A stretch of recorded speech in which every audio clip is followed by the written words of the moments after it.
네, 감사합니다. 하나님의 말씀 마태복음 24장 1절, 2절, 2절 말씀 우리 함께 나누도록 하겠습니다. 하나님의 말씀 마태복음 24장 1절, 2절 말씀, 2절 말씀 우리 함께 나누도록 하겠습니다. 마태복음 24장 1절, 2절, 2절 말씀 우리 함께 나누도록 하겠습니다.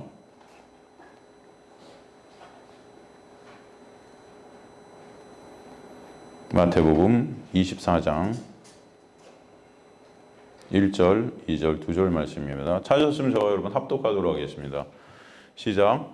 예수께서 성전에서 나와 가실 때 제자들이 성전 건물들을 가리켜 보이려고 나아오니 대답하여 이르시되 너희가 이 모든 것을 보지 못하느냐?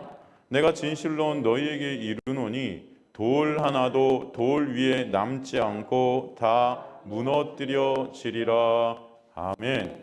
하나님 아버지 감사합니다. 오늘도 생명의 진리의 말씀을 통해서 생명 되시고 길 되시고 진리 되신 예수 그리스도의 놀라운 사랑과 은혜를 더욱더 깨닫는 주님의 백성들 되게 하시며 그 은혜 때문에 어떤 상황 속에서도 감사와 찬송이 이들 안에서 있게 하여 주옵소서. 오직 예수 그리스도만 바라보는 주님의 백성들 되게 하시며 주님께 영광 올려드리는 이들의 삶이 될 수 있도록 역사하여 주옵소서. 감사드립니다. 오늘도 미천한 종은 가리시고 주님만 드러나게 하실 줄 믿습니다. 예수 그리스도의 이름으로 기도드리옵나이다. 아멘.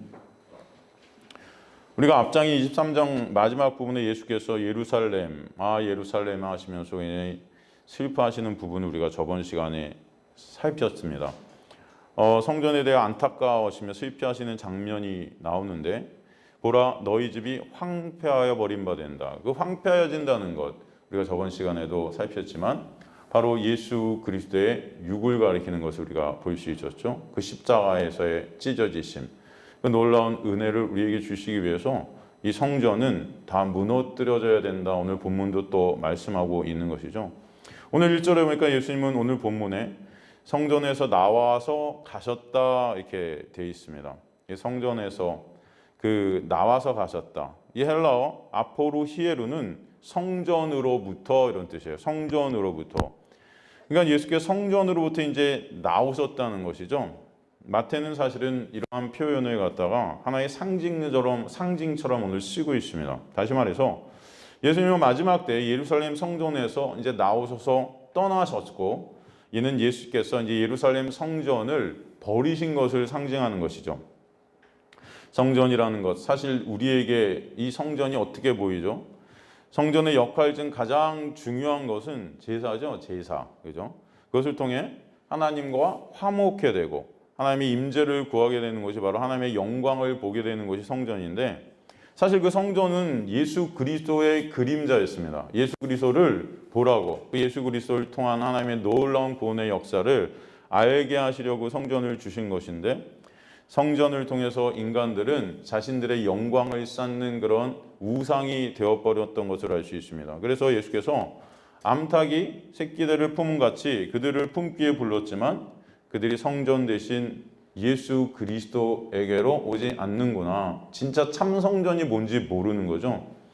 그들이 드리는 제사 행위, 그들이 드리는 그 노력과 공으로, 그죠? 그들은 충분히 자신들의 힘으로 하나님 앞에 설 수 있는 그런 자들임을 착각 속에서 그런 종교 행위로 나갔던 것을 볼 수 있습니다. 그러기에 성전은 그들의 열심히 만들어낸 그들 자신들이 주인이 된 그런 자신들의 영광을 챙기기 위한 우상이 되었던 거죠.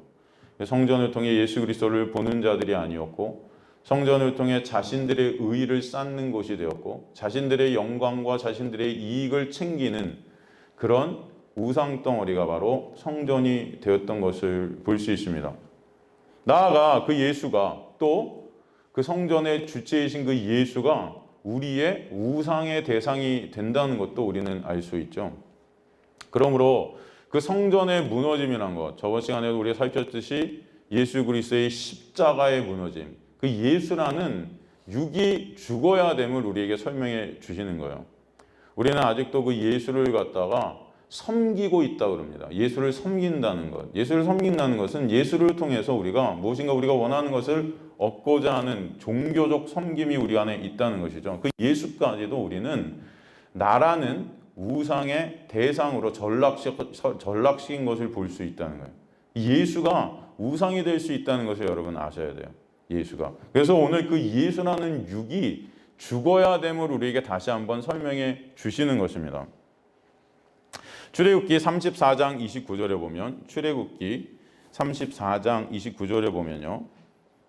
출애굽기 34장 29절에 보면 모세가 그 증거의 두 판을 모세의 손에 들고 시내산에서 내려오니 그 산에서 내려올 때 모세는 자기가 여호와와 말하였으므로 말미암아 얼굴 피부에 광채가 나나 깨닫지 못하였더라 이렇게 말씀되어 있어요.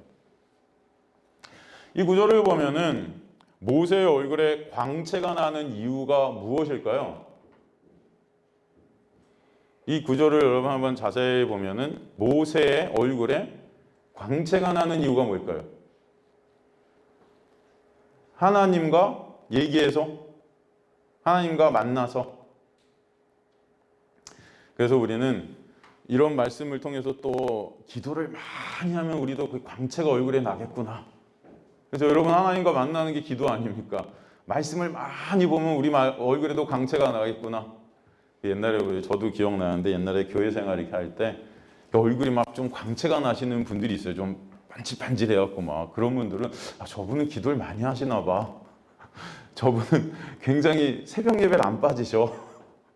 그런 분들 보면 모르겠어요. 그런 분들은 집에서 로션도 특별한 걸 쓰시는지 하여튼 광채가 더 나는 그런 모습을 볼 수 있는데 그죠? 그래서 막 우리는 막 나도 나중에 크면 청년 때 저런 분이 돼야지 얼굴에 광채가 반짝반짝. 여러분 얼굴에 광채가 나길 원하십니까? 그럼 기도를 많이 하십시오. 이렇게 설교할 수도 있을 것 같아요. 그럼 그래서 이 모세가 지금 광채가 난 걸까요? 하나님과 이렇게 대화를 해서. 예? 사실은 이 히브리 원문을 보면요. 이 광채가 나는 것이 이게 지금 번역이 좀 잘못됐어요. 모세의 얼굴이 아니에요. 여러분 거기다 적어 놓으십시오. 성경에 적어 놓으시면 모세의 얼굴이 광채가 난 게 아니고 두 증거판이 광채가 난 겁니다. 그러니까 증거판, 증거의 두 판이라고 되어 있죠. 그 증거의 두 판을 모세의 손에 들고 있을 때 거기서 광채가 난 거예요. 그 증거판에서. 그것이 이제 모세 얼굴에 광채가 난 것 같이 빛일 수도 있죠. 거기서 빛이 났으니까. 하지만 중요한 것은 히브리 원문은 바로 그 두 증거판이 광채가 났다는 거예요. 여기 보면은 그 산에서 내려올 때 모세는 자기가 여호와와 말하였으며 말미암아 얼굴 피부에 광채가 나나 있어요. 얼굴 피부. 이 얼굴 피부라는 이 히브리어가 오르파님이에요. 오르가 껍데기, 이 피부를 말하는 거고 파님이 얼굴입니다. 파님. 여러분 파님이라는 이 단어는 굉장히 유명한 단어예요. 우리가 구약에 보면 내가 하나님의 얼굴을 보았습니다. 뭐 이런 하나님의 얼굴 할 때 쓰이는 단어가 파님이거든요. 하나님의 얼굴을 봅니다. 근데 여러분 하나님이 보여져요? 하나님은 영이시라 하나님의 얼굴을 볼 수 있습니까? 구약에서 내가 하나님의 얼굴을 봤어요. 하나님의 얼굴을 봅니다. 라는 그런 어떤 단어들. 하나님은 얼굴이 보일까요? 아니잖아요. 영이니까. 사실 안 보이시는 하나님의 얼굴을 봤다라는 그 말을 할 때 그렇다면 이 파님이란 얼굴이라는 이 단어가 그저 우리가 생각하는 이런 얼굴이 아닐 거란 말이에요. 그것을 아셔야 돼요, 여러분. 이 얼굴이라는 것은 이 파님이라는 이 히브리어는 보이지 않는 것을 드러내다는 뜻이에요. 무슨 말이라고요? 보이지 않는 것이 드러난다. 하나님은 영이시라 우리 눈에 안 보여요. 그죠? 근데 그것을 봤다라는 것은 그 보이지 않는 그분이 드러나시는 거예요. 그걸 얼굴이라고 합니다, 여러분. 그냥 우리가 생각하는 어떤 가시적인 우리 얼굴 이런 게 아니에요. 이 얼굴, 파님은. 보이지 않는 하나님이 드러나는 것. 이게 얼굴이에요. 여러분, 그렇다면 질문 드릴게요. 보이지 않는 하나님이 어디서 드러나고 있죠? 여러분, 보이지 않는 하나님을 어떻게 우리가 보지요? 무엇을 통해서? 우리가 하나님을 본다는 거. 우린 그 하나님을 보지 못하는데, 근데 우리가 그 하나님을 봅니다 할 때 그 하나님을 본다는 것은 그건 뭐예요? 뭐로 본다는 거예요? 뭘 통해서? 예? 말씀. 우리에게 그래서 말씀, 하나님을 계시하신 거예요. 계시가 뭐예요? 드러내 보이다. 그게 계시죠, 여러분? 그래서 말씀을 통해서 보이지 않는 하나님이 보여지는 거예요. 말씀을 통해서 하나님의 사랑, 하나님의 은혜, 나아가 그 말씀 전체가 누구를 가리켜요? 진리 대신 예수 그리스도. 그것을 우리가 보이지 않는 하나님을 본다 할 때 파님이라는 단어를 쓴다는 거예요. 이런 개념들을 여러분 잘 성경을 볼 때 아셔야 성경이 읽혀지지. 그렇지 않으면 그냥 이건 얼굴을 본다. 이런 개념들을 여러분 잘 성경을 볼 때 아셔야 성경이 읽혀지지. 그렇지 않으면 그냥 이건 얼굴을 본다. 하나님 얼굴 좀 보여주세요. 우리 막 그거 갖고 또 40일 금식하고 그럴 거예요. 하나님 얼굴 좀 보여달라고. 여러분 보고 있는데 지금 말씀을 통해서도. 그러니까 인간들이 너무 지금 사탄 마귀는 어떻게든 이 행위로 계속 끌고 가죠. 이런 걸 종교적 의의라고 합니다. 이런 걸 쌓아서 의의를 쌓게 만드는 거예요. 그러니까 즉 말씀, 그 구약 율법, 그죠? 말씀이 사실 구약으로 하면 율법이잖아요. 그게 지금 오늘 본문에는 이 34절이 뭐예요? 증거의 두 판, 그 돌판, 율법판, 그걸 오루파님이라고 하는 거예요. 거기에 뭐가 났다? 광채가 났다. 이해가 되십니까? 그렇다면 이 광채라는 단어도 정확히 우리가 알 필요가 있습니다. 이 광채라는 단어는 히브리어로 카란이라고 하는데, 카란이라는 히브리어는 단순히 빛이 막 바래지는 그런 게 아니에요. 이 카란이라는 단어는 더 중요한 의미가 이 안에 들어 있습니다. 뿔을 드러내다예요. 쓰실 수 있으면 거기 쓰세요, 여러분. 뿔을 드러내다. 광채가 뭐다? 뿔을 드러내다. 그렇다면 여러분 성경에서 이 뿔을 상징하는 게 뭐죠? 뿔이 상징하는 게 뭐죠? 성경에서? 여러분 혹시 아세요? 뿔. 이 뿔이라는 것이 첫 번째로 상징하는 것은 어떤 하나님의 능력, 하나님의 권위, 하나님의 힘 뭐 이런 거예요. 그러면 우리가 수요일에 에베소서 살피고 있잖아요. 에베소서 여러분 집에서 가끔 들으세요? 거기 보면 제가 에베소 우리가 공부하면서 사도 바울이 기도를 막 하죠. 에베소 교인들을 위해서 하나님께 막 기도를 올리는데, 에베소 교인들을 위해서 하나님께 기도를 올리는 사도 바울의 기도의 내용이 뭡니까? 그들이 하나님의 능력을 어떻게? 알기를 원한다. 하나님의 능력이 근데 거기서 뭐로 나오죠? 에베소서에 보면 구체적으로 하나님의 능력이 예수 그리스도를 죽이시고 부활케 하신, 그러므로 그 부활하신 예수 안에서 죽어있는 우리가 어떻게 돼요? 살아나게 되는 그 구원의 능력을 말하는 거예요. 우리가 생각한 하나님의 능력, 뭐 천지를 창조하시고 저기 홍해를 가르시고 노아의 방주같이 뭐 비를 빵 내려갖고 세상에서 멸망시 이런 하나님의 우와 이 능력 죽이신다 오병이어에서 그냥 막 다 나눠주고 막 12광들이 남고 이런 능력이 아니고, 성경에서 말하는 그 하나님의 능력이라는 건 뭐다? 구원. 죽어있는 우리, 마른 뼈 같은 죽어있는 우리에게 생명을 불어넣으셔서 그 창조의 역사, 그것을 일으키는 것이 가장 큰 하나님의 능력이다. 그래서 이 뿔이라는 그 능력 안에는 뭐가 들어있냐면, 이 뿔이 상징하는, 결국은 뿔이 상징하는 것이 구원이에요. 그래서 시편 같은 데 보면은 구원의 뿔을 뭐 이런 단어들이 계속 나옵니다. 구원의 뿔.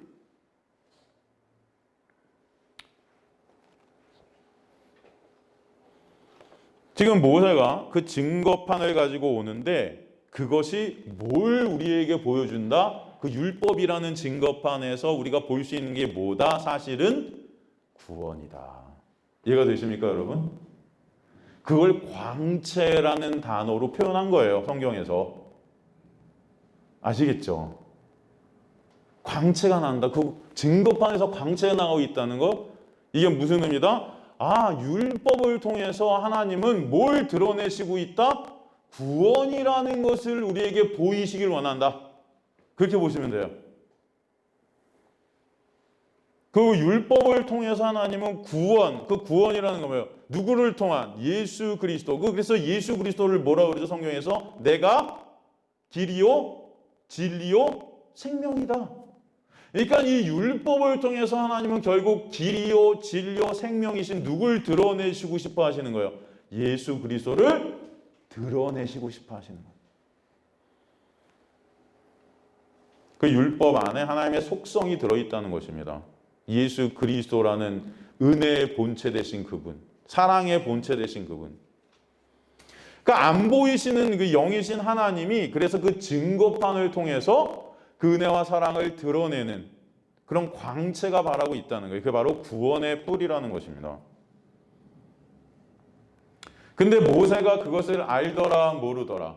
피부에 광채가 나나 깨닫지 못하였더라. 그 율법을 통해서 인간들은요, 예수 그리스도라는 구원을 봐야 되는데 그 예수 그리스도라는 진리를 보지 못하더라. 죄로 인해 눈이 가려져 갖고 그냥 율법을 문자 그대로 껍데기로만 보는 거예요. 그래서 그것을 어떻게 해요? 행해서 너 이거 지켜, 이거 지켜, 이거 지켜. 율법이거든요. 안 지키면 저주받고 지키면 복받아. 그러니까 복받기 위해서 지키자. 그게 종교 아닙니까? 종교. 그게 뭐야? 그거 지켜서 내가 복받고자. 나의 유익. 그죠? 하나님을 사랑해서가 아니에요. 벌받기 싫어서. 그죠? 여러분, 보통 우리가 법들을 지키잖아요. 신호등 지키고. 여러분, 그거 왜 지켜요?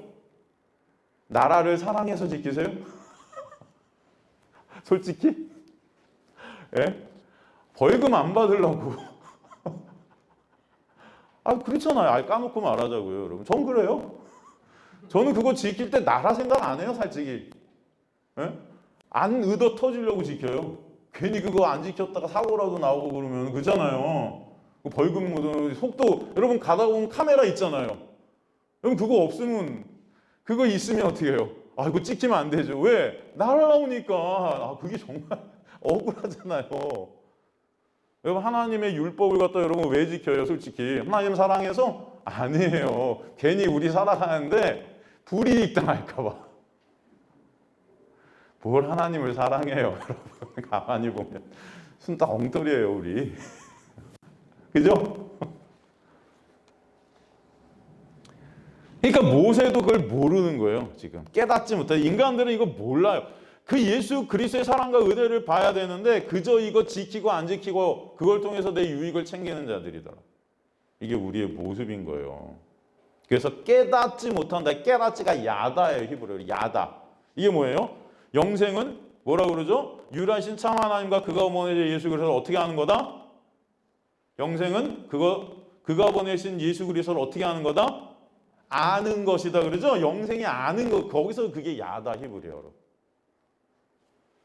헬라어로 기노스코죠.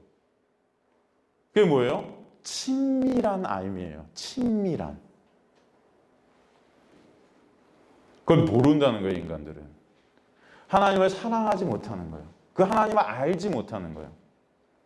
인간은 하나님의 놀라운 은혜가 오지 않으면요, 인간 스스로의 힘과 노력으로는 죄로 눈이 멀고 귀가 가려져서 그 하나님을 볼 수도 없고 알 수도 없고 하나님의 은혜와 사랑을 깨닫지 못하는 자들인 거예요, 여러분. 그래서 말씀을 통해서 진리이신 예수를 봐야 되는데 말씀을 통해서 진리이신 예수를 우리가 보냔 말이에요. 그냥 못 보는 거예요. 그냥 이거 해라 그러면 이거 해서 복 받으려고. 안 하면은 혼날 것 같으니까. 그러니까 말씀을 다 어떤 행위로 가는 거죠. 어떤 규범. 말씀은 예수 그리스도를 우리에게 보이고 있고 그 예수 그리스도라는 놀라운 은혜를 통해서 우리가 구원됨을 알라고 주신 거거든요. 그런데 그 말씀 때문에 우리는 그저 두려워 떠는 자들이 되는 거예요. 율법 안 지켰으니까 맞을까 봐. 그래서 막 회개하고 그래서 하나님 도와주세요 그러고 혹시나 내가. 그래서 말씀을 통해 예수 그리스도의 놀라운 은혜 안에서 감사와 찬송이 있어야 되는데 오히려 말씀을 통해서 율법의 정죄 속에서 그저 하나님 앞에 엎드려지는 그런 종교적 행위를 하고 있는 우리의 모습들이 참 많다는 겁니다. 그래서 30절에 보면 광채를 보고 그 구원의 은혜를 알았다면 기뻐해야 되는데 뭐라고 그래요? 두려워하더니. 그죠? 그 두려워하는 거 인간들이다. 그죠? 우리가 여기 나온 것도 뭔가 안 나오면 찜찜할 것 같은 두려움이 있는 거예요. 예배 안 드리면 뭔가 찜찜해. 이 두려워하더니라는 히브리어의 야레는요, 그냥 두려워하다가 아니고 형식적 종교적 예배를 드리다가 이 안에 들어있어요. 어떤 예배? 형식적 종교적 예배.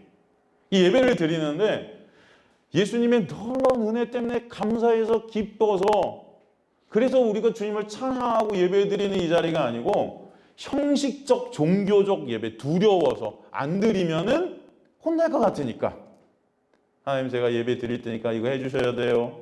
하나님 예배 드리니까 저 혼내지 마세요. 하나님의 말씀을 그저 문자적으로 지켜서 그 의의로 하나님 앞에 서려는 자들은 그 율법의 정죄가 두려워서 그저 안 얻어 터지려고 형식적 종교적 예배를 드리는 그런 내가 중심이 된, 내가 우상이 된 자들이 된다는 거예요. 그것을 우리가 오늘 이 출애굽기를 통해서 보는 것입니다. 출애굽기 34장 31절에 33절 보면은, 34장 31절 보면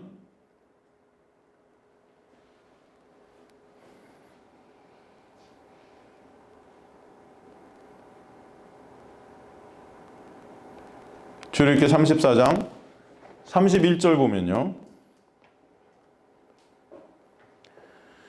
이제 30절에 가까이 기를 두려워하더니 모세가 그들을 부르매 아론과 회중의 모든 어른이 모세에게로 오고 모세가 그들과 말하니 그 후에 온 이스라엘 자손이 가까이 오는지라 모세가 여호와께서 시내산에서 자기에게 이르신 말씀을 다 그들에게 명령하고 모세가 그들에게 말하기를 마치고 수건으로 자기 얼굴을 가렸더라. 이제 모세가 그들을 부릅니다. 여기서 부르니, 이게 카라라는 히브리어인데 이게 컬링이에요. 소명이라고, 부르심. 소환하다, 소명하다, 초청하다. 이 카라, 불러서 메시지를 발설하다, 이런 뜻이 있습니다. 선포하다. 이 카라라는 부름이라는 안에는 복음의 선포라는 의미가 들어있어요. 하나님의 말씀의 선포, 이걸 부르다. 그들이 그래서 모세에게로 오게 됩니다. 그리고 모세가 그들과 말한다, 그렇게 돼 있죠. 말하니, 이게 다바르, 이 말한다는 거, 이게 뭐예요? 약속하는 거예요. 하나님의 언약을 설명해 준다, 선언한다. 그러니까 하나님의 그 언약의 말씀, 은혜의 말씀을 선포한다. 그랬더니 32절에 그 후에야 온 이스라엘 자손이 가까이 오는지라. 가까이 오는지라. 하나님의 말씀을 잘 설명해서 약속의 말씀인 것을, 그랬더니 이제 그들이 가까이 오게 되는 거예요. 말씀을 통해서. 이 가까이 온다, 나가쉬라는 이 히브리어는 하나님께서 그들을 끌어당기시는 은혜를 설명하는 거예요. 끌어당기신다. 가까이 끌어당기셔서 입 맞추고 포옹하다가 나가셔요. 함께 눕다라는 뜻도 있습니다. 이건 뭐예요? 하나됨. 하나님과 하나 되는 그 은혜, 그것을 보여주시는 거예요. 이 단어가 그런데 어떤 뜻도 있냐면 싸우다, 전쟁하다라는 뜻도 있습니다. 참 재밌죠? 이 단어 안에 싸우다, 전쟁하다, 이게 뭐예요? 여러분, 하나님이 여러분을 갖다가 부르셔서 여러분과 하나 되시려면 여러분의 육을 갖다 꺾으셔야 되는 전쟁이 우리 안에 있게 된다. 이해가 되십니까? 왜? 내가 우상된 자들이니까, 우리가. 그래서 가까이 온다는 이 단어는 굉장히 의미가 많습니다, 여러분. 하나님께서 치고 들어오시는 거예요. 하나님의 은혜가 우리에게 치고 들어와서 끌어당겨서 하나님과 우리를 연합케 하시는 거예요. 지금 모세가 여호와께서 시내산에서 자기에게 이르신 말씀을 다 그들에게 명령하고, 또 이렇게 나오죠. 시내에 다녀서 하나님께 받은 그 모든 계명들을 그들에게 명령하다. 차와라는 히브리어는 부탁한다, 정해준다. 하나님의 율법으로, 하나님께서 율법으로 진리를 설명해 준 그것을 얘기해 준다. 그리고 33절에 보니까 수건으로 자기 얼굴을 가리었더라. 여기서 자기 얼굴 이렇게 되어 있는데 이게 히브리어로 파님입니다. 아까 설명드렸죠? 파님. 파님 뭐라고 그랬죠? 아까 여러분 기억나세요? 한 5분 전에 들었던 거 파님 기억나세요? 네? 보이지 않는 것을 어떻게 한다? 드러낸다. 이게 파님이라고 그랬죠? 그래서 얼굴이라는 뜻으로 우리가 얼굴이라는 단어로 이렇게 설명했지만 보이지 않는 것이 드러난다. 그러니까 하나님이 드러나고 있는 그 말씀, 그 율법. 여기 수건으로 자기 얼굴, 즉 파님, 그 드러나지 않는 것이 드러나는 것을 가렸다는 것은 그 뭐예요? 하나님의 말씀을 어떻게 해요? 가렸다. 그러니까 모세 얼굴을 가렸다는 게 아니고 그 돌판을 가렸다. 율법의 판을 가렸다. 이 말씀이 되는 것입니다. 오늘 좀 어렵나? 여러분 어렵죠? 신학교 같죠? 가끔은 이런 시간도 필요한 거예요. 그죠? 그래서 여러분 성경을 좀 알 필요가 있어요. 그죠? 그러니까 얼굴이라는 의미가 뭐예요? 판이 드러나지 않는 게 드러난다. 사실 이 의미를 갖다가 이 번역가들이 모르면요. 이 모세의 두 돌판을 가린 것인데 여기서 보면 뭘 가렸다고? 모세의 얼굴을 가렸다고 번역했잖아요. 사실은 이 번역은 좀 잘못된 번역이라고 할 수 있어요. 파님이라는 의미를 정확히 알아야 되는 거예요. 그래서 지금 이 말씀이 쉽게 말해서 무엇을 우리에게 설명하는 걸까요, 여러분? 한번 생각해 보세요.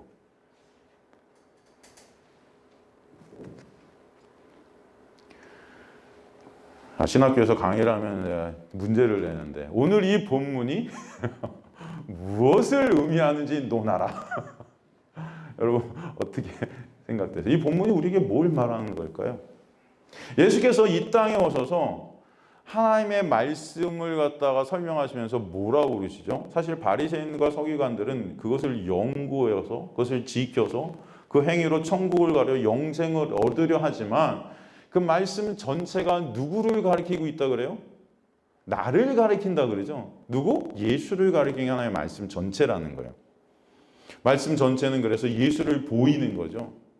바로 그 신약에 예수께서 하신 그 말씀을 지금 이 구약 출애굽기에서 먼저 보여주고 있는 것입니다. 쉬운 말로. 다시 말하면 모세는 누굴 예표해요? 예수 그리스도를 예표해요. 그림자라 그러죠. 그래서 오실 분을 그리는 거예요. 그림자, 실체가 있는 거죠. 그 모세가 지금 하나님의 율법을 설명해주고 전해줄 때 그 율법에서 수건이 거쳐집니다. 그래서 그것이 뭐예요? 진리로 보이게 되는 거죠. 그런데 그렇지 않으면 그 말씀은 그저 수건이 덮인 채로 율법으로 보이는 거예요. 그렇게 되면 인간들은 그것을 지켜서 내 의의를 쌓아서 내 영광을 쌓아서 그것으로 하나님 앞에 서려 하는 그런 죄로 인해서 죽은 시체들의 모습이 된다는 것이죠. 그래서 그 수건이 덮인 채로 하나님의 말씀을 보는 것을 뭐라 그래요? 율법주의라 그래요. 율법주의. 그렇게 되면은 그 말씀 자체가 우리에게는 뭐가 돼요? 우상이 됩니다. 그리고 이 성전도 우상이 돼요. 예배당이 우상이 될 수 있어요. 여러분 예비교회가 우상이 될 수 있어요. 난 예비교회에서 말씀을 듣고 있어 라는 그 자체가 우상이 될 수 있습니다. 진정 여러분이 봐야 될 건 예수 그리스도고 이곳에서 여러분이 들어야 될 분은 예수 그리스도신데 그래서 예배하는 이 행위 어떤 이 교회라는 이 공동체 안에 속해 있는 그런 나의 모습 이것이 이 정도면 난 천국 간다라는 그 우상의 어떤 행위로 우리가 전락될 수 있다는 거예요. 그게 뭐예요? 여전히 나를 신이 되게 하는 거죠. 그 수건이 사실 신약에 오게 되면 뭐냐면은 이 수건은 신약에 오게 되면 지성소와 성소 중간에 놓였던 뭐예요? 휘장이에요. 이해가 되세요, 여러분? 그 휘장. 그것을 수건 같은 단어를 씁니다. 예수께서 그 휘장을 어떻게 찢으셨죠? 뭘 통해서? 십자가를 통해서 찢으신 거예요. 십자가에서 예수께서 죽으실 때 그 휘장이 위에서 아래로, 그죠? 위에서 아래로 뜯어졌다는 것은 인간의 힘과 노력이 그 휘장을 갖다 뜯는데 들어갈 수 있다, 없다? 없다. 오직 하나님의 은혜만 그것을 뜯을 수 있다. 그래서 예수님은 십자가를 통해 예수라는 그 육이 의미하는 그 율법 아래 갇히신 분이에요, 예수는. 그죠? 율법의 종으로 이 땅에 오셨다 그랬어요. 그건 누구예요? 우리입니다. 그건 나를 찢으시는 거예요. 내가 십자가에 달리게 하신 거예요. 예수와 함께 내가 그리스도와 함께 십자가에서 죽고, 그럴 때 진짜 예수가 죽을 때 우리는 그리스도를 보는 것입니다, 여러분. 그래서 예수 그리스도인 거예요. 예수라는 육이 십자가에서 죽어야 그리스도로 부활케 되는 것입니다. 그것을 여러분이 잘 아셔야 돼요. 그 육이 삭제되고 그 삭제된 육의 삭제를 통해서 진리의 영이 그 안에 오시는 거예요. 그러면 말씀이 그저 우리가 지켜야 되는 그 육을 원하는 육의 이익을 위한 어떤 말씀이 되는 것이 그 육이 삭제된 그 말씀 속에서 그 말씀이 누구예요? 전체가 예수의 은혜로 보이는 것입니다. 그러므로 십자가에서 죽으실 때 율법의 그 휘장, 수건이 위에서 아래로부터 찢겨져서 진정 예수를 보는 자들 되게 하실 거라는 것이죠. 그럴 때 율법의 정죄, 우리가 그 말씀을 율법으로 보게 되면 정죄가 있어요, 없어요? 그러니까 맨날 와서 회개 기도하는 거 아닙니까? 그죠? 모든 교회에서 여러분 예배 드릴 때 순서가 뭐예요? 다 회개의 시간이 있어요. 있어요, 없어요? 그래서 그 시작할 때, 자, 우리 한 2, 3분 동안 회개합시다. 일주일 동안 알게 모르게 지은 죄 다 회개합시다. 그걸 갖다 우리는 30년 이상 하죠? 여러분, 근데 예수께서 내가 십자가에서 뭐라고 그래요? 다 이루었다. 그러면은 여러분 예수께서 다 이루신 게 안 믿어지는 거예요, 우리는. 그러니까 맨날 우리가 회개하고 있는 거예요, 지금. 회개라는 뜻이 뭐라 그랬어요? 회개라는 뜻이 여러분. 그냥 내가 일주일 동안 알게 모르게 지은 죄 여기서 고백하는 고해성사예요? 신부 앞에 가갖고 우리 왜 고해성사 하잖아요. 천주교에서. 그런 의미입니까? 아니요. 회개는요, 율법에서 은혜로 돌아서다예요. 이해가 되세요? 율법의 정죄 속에 갇혀 있었던 우리가 예수의 십자가에 다 이루신 그 언약의 성취로 말미암아 어떻게 되다? 자유케 되다. 그 자유케 됨 안으로의 돌아감이에요. 그게 회개예요, 여러분. 회개는 그래서 내가 하는 게 아니에요.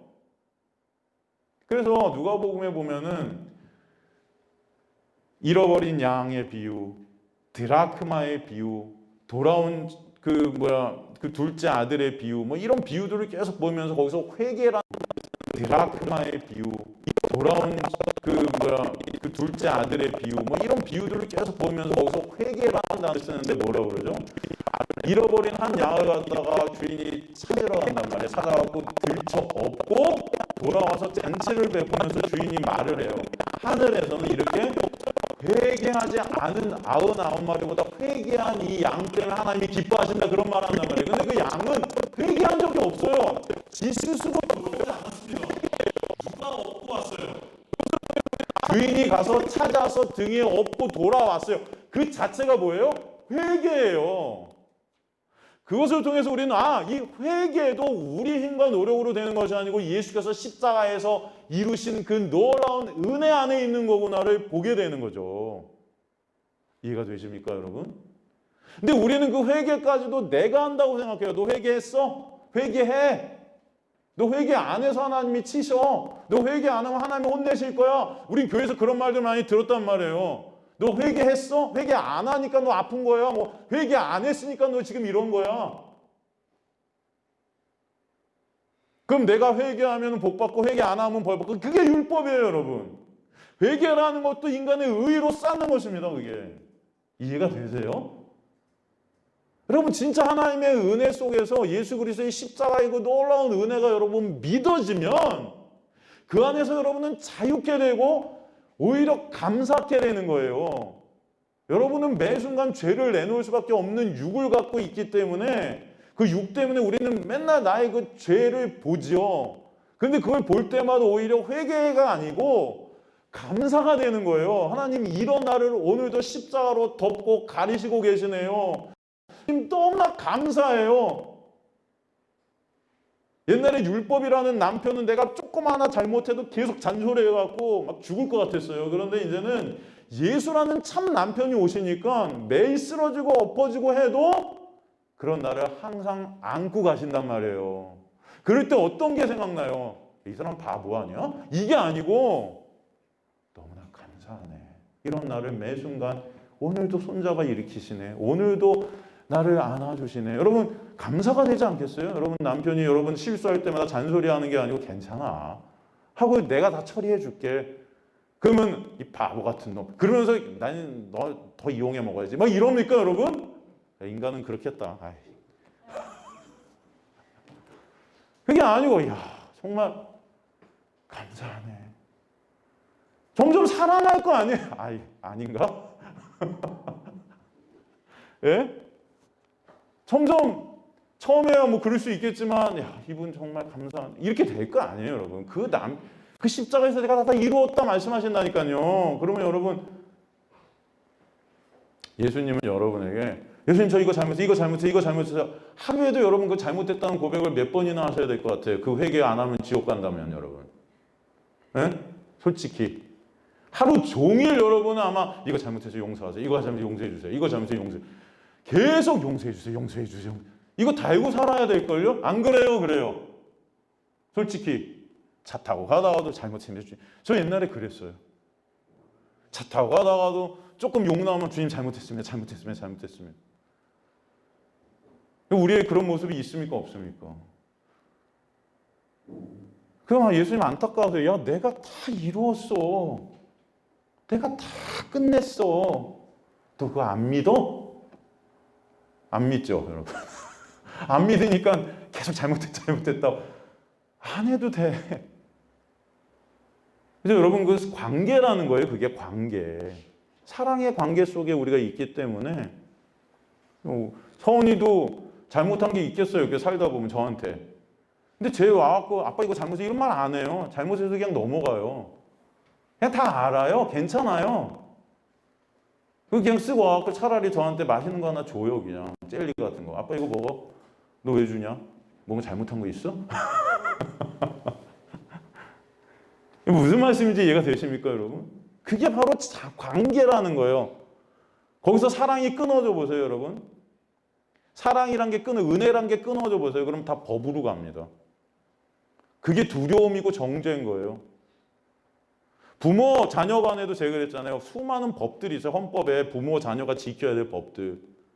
여러분 그렇다면 우리가 그 안에 사랑이 끊어져 버리죠. 그러면은 자녀가 잘못한 거 여러분 법원에 가고 고소해요. 신고해요. 요즘 그래서 자녀가 부모 신고하는 세상, 부모가 자녀를 신고하는 세상. 왜? 거기 사랑과 은혜는 다 사라져 버리는 거죠. 점점 말세가 되면은 그 사랑이 식어진다 그래. 바로 그 놀라운 예수 그리스도의 은혜가 아니면 안 됨을 우리에게 보여주시는 거예요. 그래서 그 예수라는 육, 내가 섬겨야 될 그 육이라는 예수, 그 섬김이라는 의의를 통해 하나님 앞에 가려는 그 육인 나, 그게 십자가에서 죽어지고 내 안에 그리스도의 영이 찾아와서 그분과 함께 연합되어져 갖고 그 은혜로 살아가게 하시는 거예요. 그게 자유예요, 여러분. 그래서 율법의 그 수건이 휘장이 찢어짐으로 그 율법의 정죄, 그 죽음에서 우리를 자유케 하신 것입니다. 그 은혜를 여러분이 아는 자들 되시기를 주님으로 간절히 축원합니다. 그게 말씀이 우리에게 말씀하는 거예요. 그 율법의 수건이 벗겨지지 않은 그 은혜를 예수께서 십자가를 통해 역사하신 거예요. 그래서 우리에게 진리의 영을 보내신 것입니다. 그것을 갖다가 사도 바울은 고린도후서 3장 13절에서 18절 통해 다시 한번 새롭게 정의를 내립니다. 한번 가볼까요? 오늘 조금 어려울 수도 있는데 여러분. 고린도후서 3장 13절에서 18절. 우리는 모세가 이스라엘 자손들에게 장차 없어질 것의 결국을 주목하지 못하게 하려고 수건을 그 얼굴에 쓴 것 같지 아니하노라. 아이고 어렵다. 무슨 말이야 이게. 장차 없어질 것이 뭐죠? 카타르게오란 헬라어를 썼는데 이 장차 없어질 것, 카타르게오. 이게 무효로 하다, 폐하다. 여러분 우리가 장차 폐해질 것, 무효화될 것, 이게 뭐죠? 율법. 예수가 십자가를 통해서 이것을 갖다 무효화시켜버리고, 그죠? 그 율법을 주목하지 못하게 하려고. 왜? 그 율법의 껍데기를 보면 안 되니까. 그 수건을 그 얼굴에 쓴 것 같이 아니한다. 출애굽기 34장에서 모세의 얼굴이 아닌 돌판, 율법을 말한다고 했었죠. 그럼 여기서도 지금 이게 그 구약에서 잘못된 번역이 그대로 온 겁니다. 그러므로 14절 보면 뭐라고 돼요? 14절 그러나 그들의 마음이 완고하여 오늘까지도 뭐를 읽을 때, 구약을 읽을 때 그 수건이 벗겨지지 아니하고, 죄로 인한 인간들은 구약을 읽을 때 구약을 통해서 수건이 벗겨진 예수 그리스도의 놀라운 은혜를 봐야 되는데 여전히 수건이 벗겨지지 아니한, 구약을 읽을 때 여전히 수건이 벗겨지지 않은 율법 그 껍데기를 보고 있다는 거예요. 죄인들이.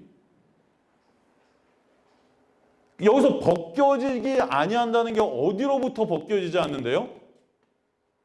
여러분? 지금 14절에서 그러나 그들의 마음이 완고해 오늘까지도 구약을 읽을 때 그 수건이 벗겨지지 않아요. 뭐로부터 벗겨지지 않는다는 거예요, 수건이.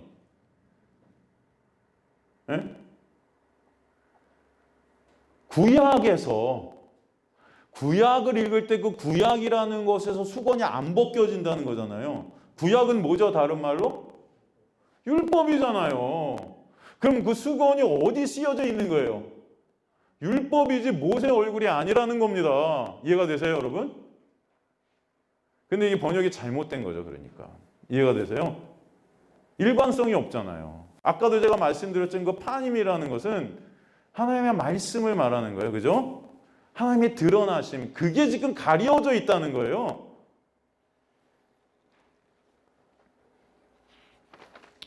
그런데 그 수건이 어디서 없어지냐 하면은 보니까 그 수건은 그리스도 안에서 없어질 거다. 그 말씀하고 있는 거예요. 예수라는 그 육이 율법이 십자가에서 무너지게 됨으로 말미암아 그리스도로 우리 안에 오실 때 그 율법의 모든 것들은 다 무효화되는 거예요. 정죄가. 그래서 17절에 보면은 3장 17절 보면은 주는 영이시니 주의 영이 계신 곳엔 뭐가 있느니라? 자유가 있느니라. 여기서 주, 이게 뭐예요? 예수가 아니에요. 이 주라는 것은 퀴리오스, 그리스도예요. 그래서 여러분 성경에서 주라는 단어를 볼 땐 다 그리스도로 봐야 됩니다.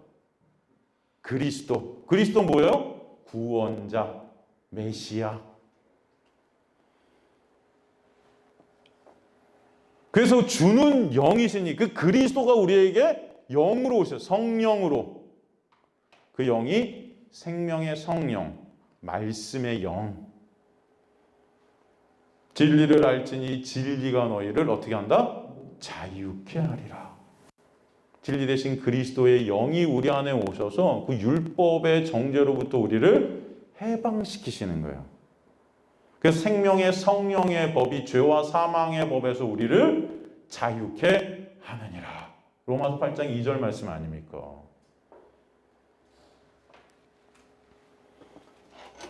율법의 그 정죄에서 수건이 벗겨지게 되는 놀라운 자유가 있게 되는 것. 그 수건이 그래서 휘장이라는 것입니다. 다시 설명하면 그 휘장이 장차 없어질 것의 결국을 주목하지 못하게 하려 휘장으로 가린 거예요.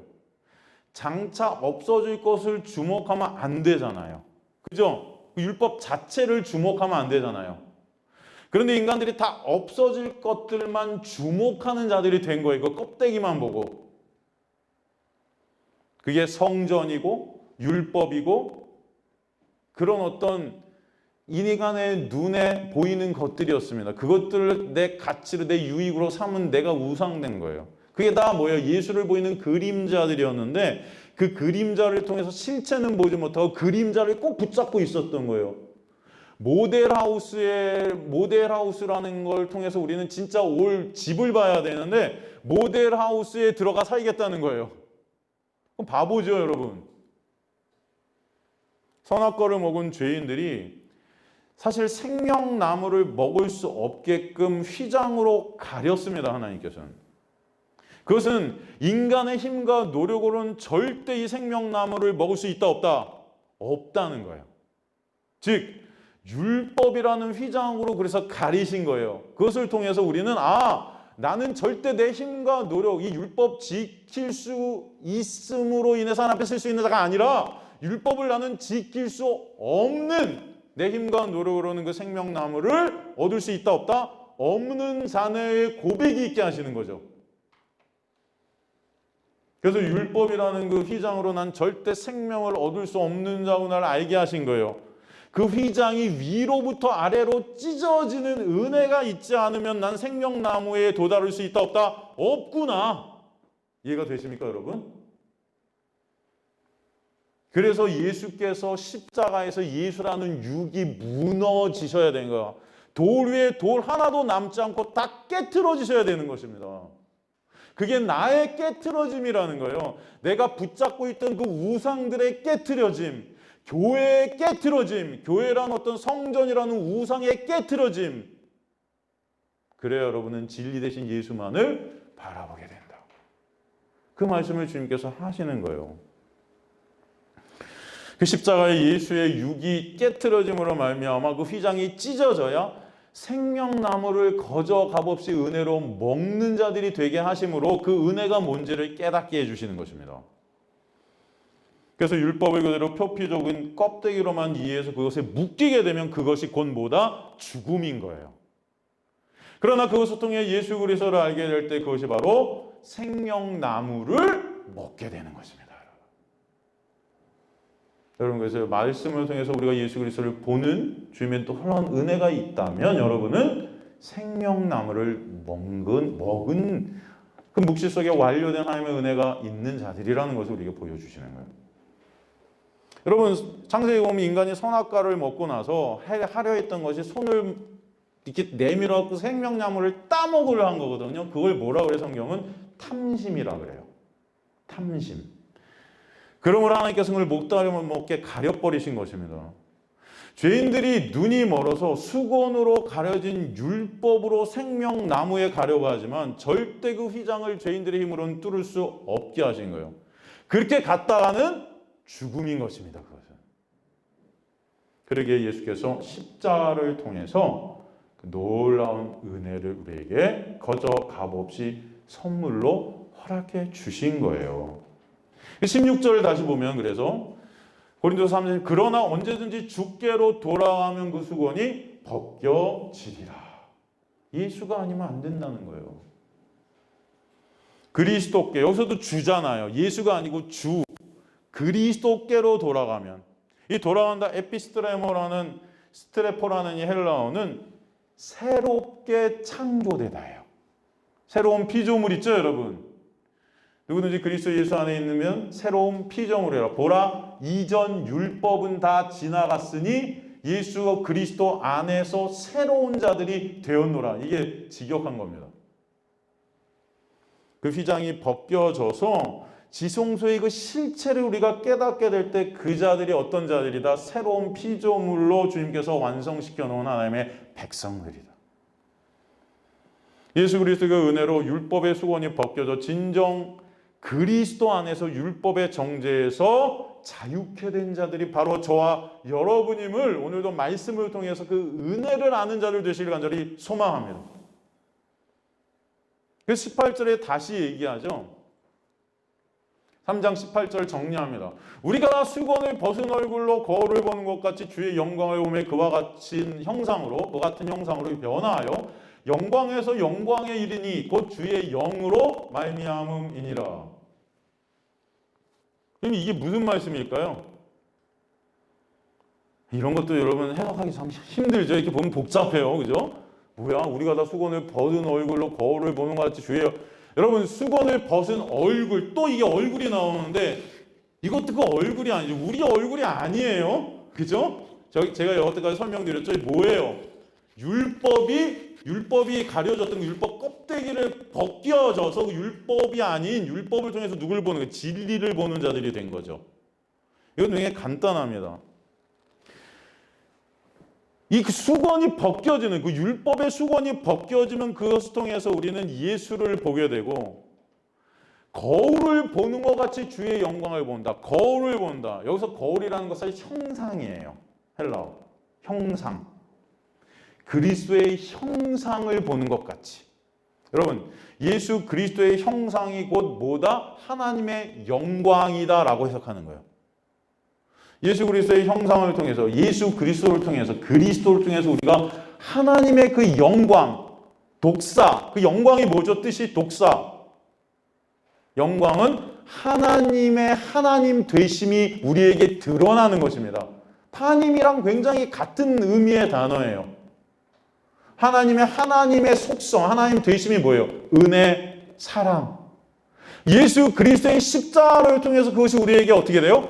드러나게 되고 그 놀라운 은혜로 말미암아 우리도 하나님의 그 영광의 자리로 가게 된다. 그 은혜가 우리를 이제 이끌어 가시는 거예요. 하나님의 영광 받으시는 그 자리에 우리도 있게 하시는 거예요.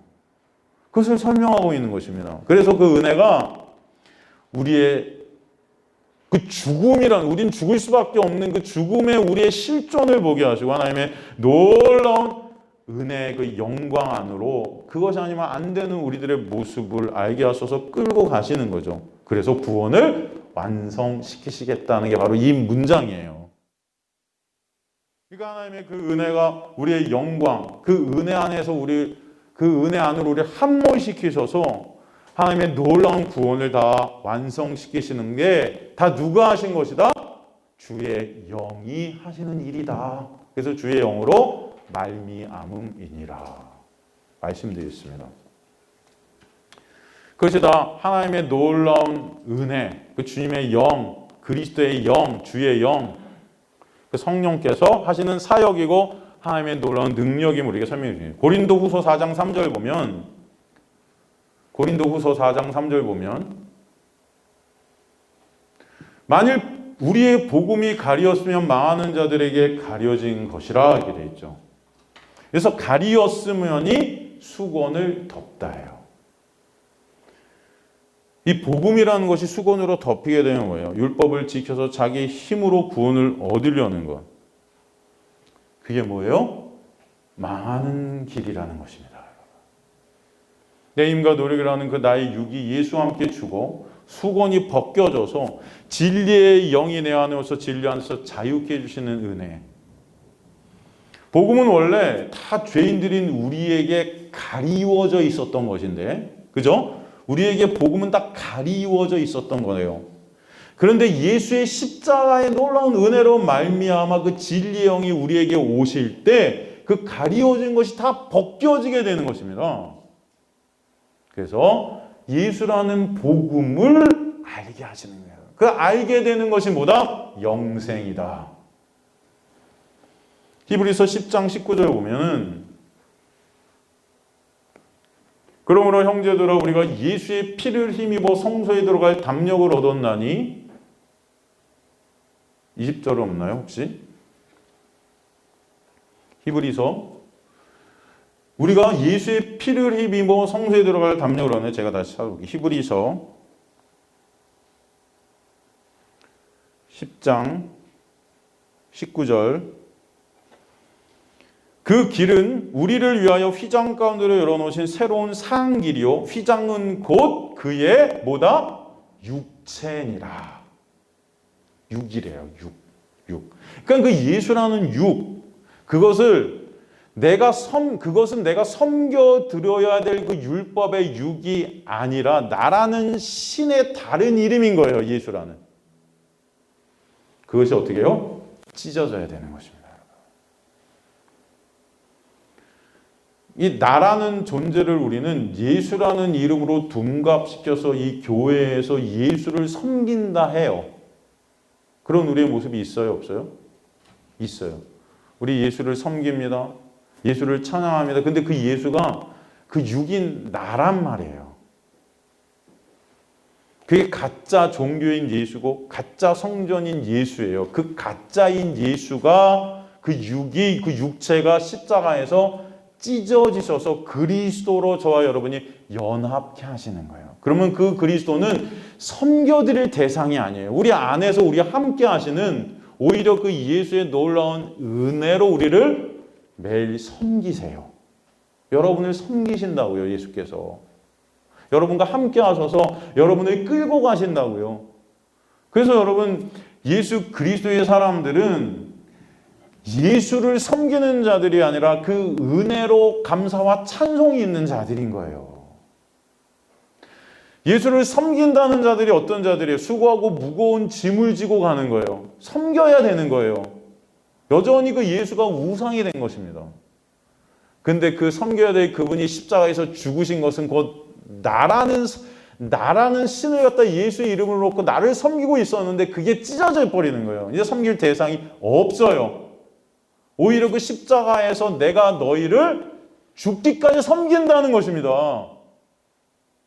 그래서 여러분의 삶이 이제는 누구를 섬기고 무슨 섬겨서 복받는 이런 게 아니고 이미 하나님께서 여러분에게 복을 주셨기 때문에 예수 그리스도의 놀라운 은혜로 여러분을 하나님은 매 순간 섬기고 계세요. 여러분 이게 이해가 되십니까? 그래서 감사할 수밖에 없는 거예요. 어떤 상황에서도.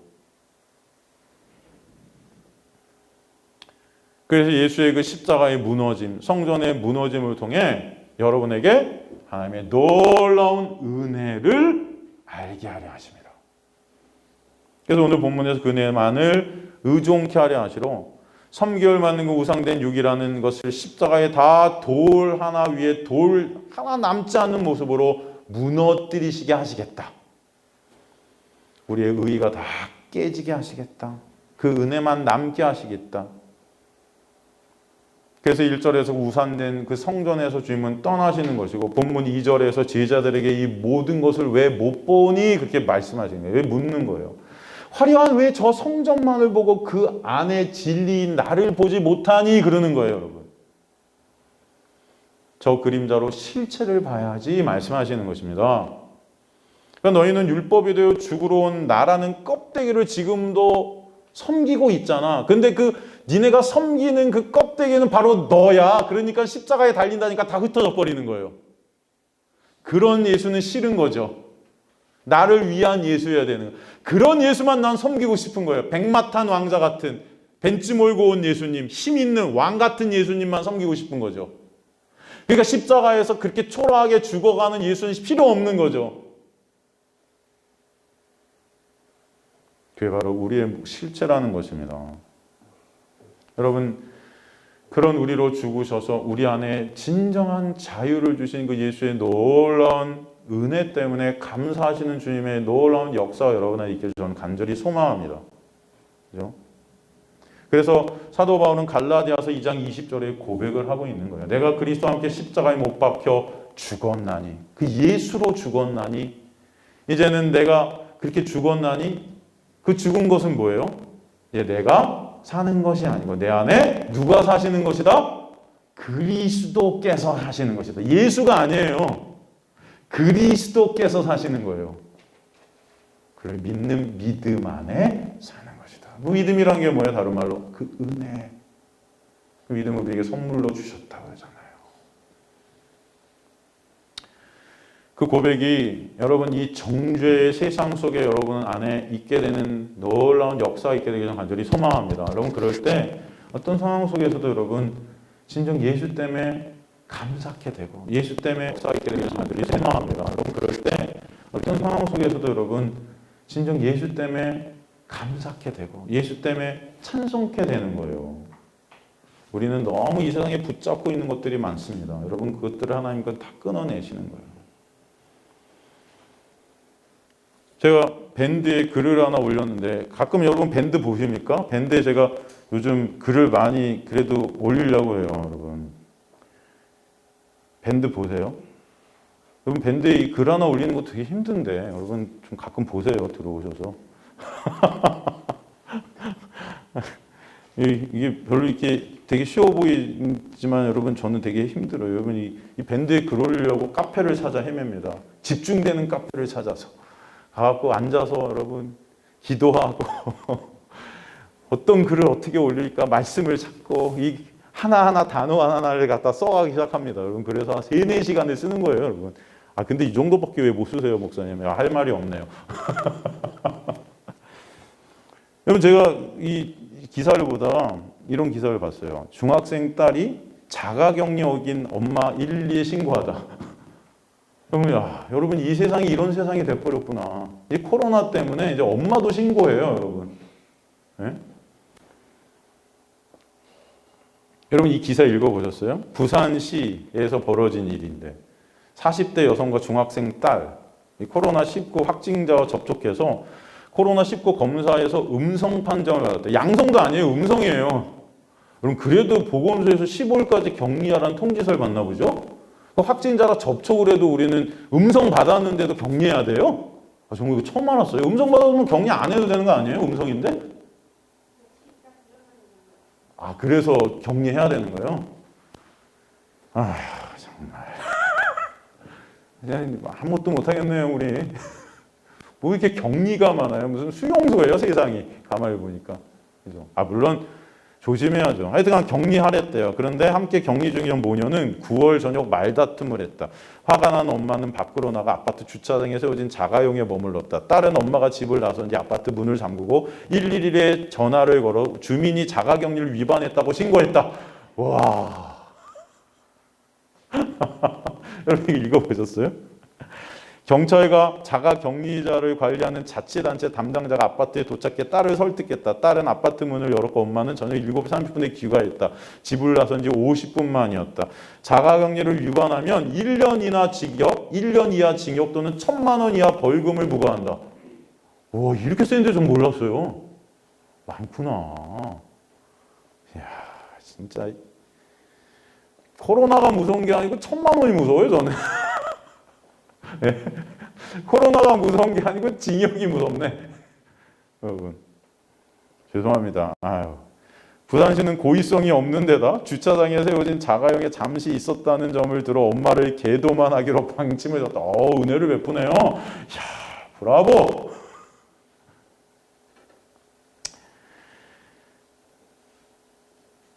여러분 여기에 대한 댓글이 이런 댓글이다. 야, 이 딸은 대인이다.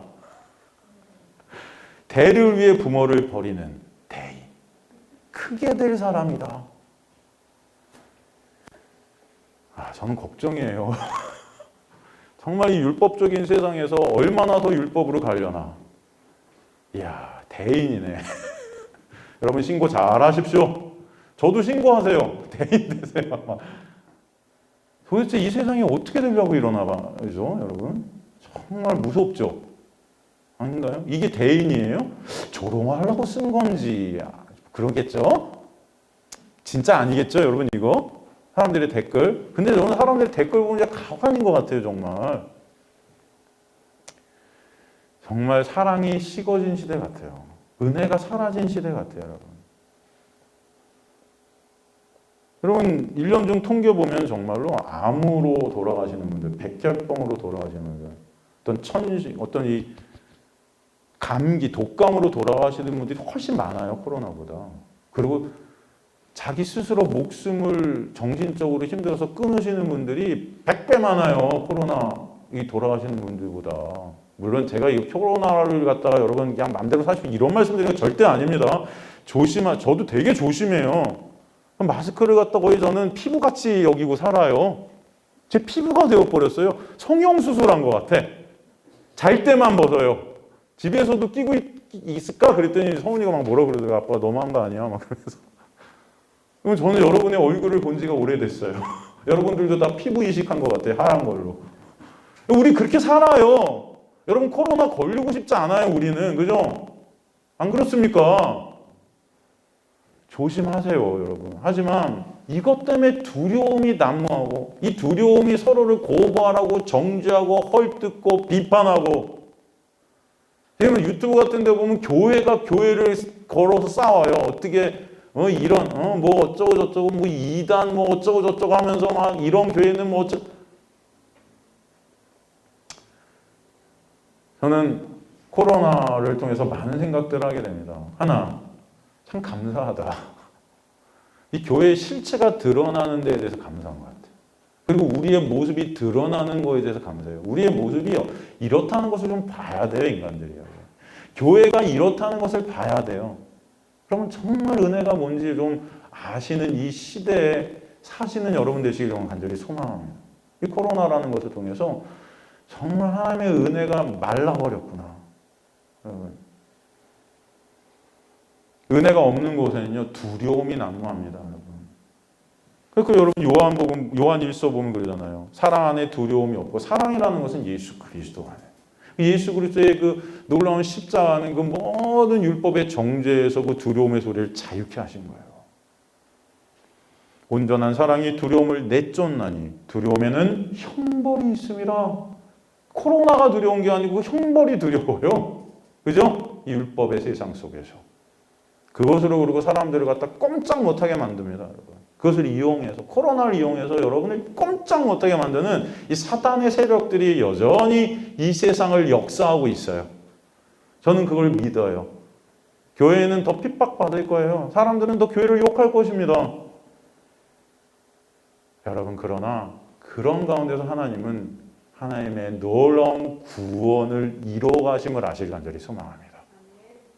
그래서 여러분을 한 사람 한 사람을 그런 가운데 더 은혜를 보는 자들 되게 하시고 더 그 은혜와 사랑 속에서 예수 그리스도를 찬송하는 놀라운 역사가 여러분의 삶 가운데 있게 하실 줄 저는 믿습니다. 이 시대 속에서 그래서 그 은혜 때문에 감사하는 주님의 백성들 되시기를 간절히 축원합니다. 하나님의 사랑과 은혜는 이 모든 것들을 다 물리치세요. 두려움, 율법, 정죄 다 끝내셨어요, 여러분. 조심하십시오. 안 걸리셔. 그러나 걸릴 수도 있어요. 괜찮아요. 그죠? 여러분, 걸릴 수도 있어요. 여러분, 지하철 타고 가다가 걸릴 수 있고요. 버스 타고 가다가 걸릴 수 있어요. 그렇지 않습니까? 솔직히. 그 걸린 거가 문제가 아니고 걸리시면 남은데요. 잘 치료받으시고. 여러분, 그 은혜가 우리에게 있음을 아시기 간절히 소망합니다. 제발 여기서 두려워하지 마세요. 여러분, 그 두려워하는 것이 병이 돼요, 오히려. 하나님의 은혜는 여러분을 그렇게 이끌어 가실 줄 믿습니다. 같이 그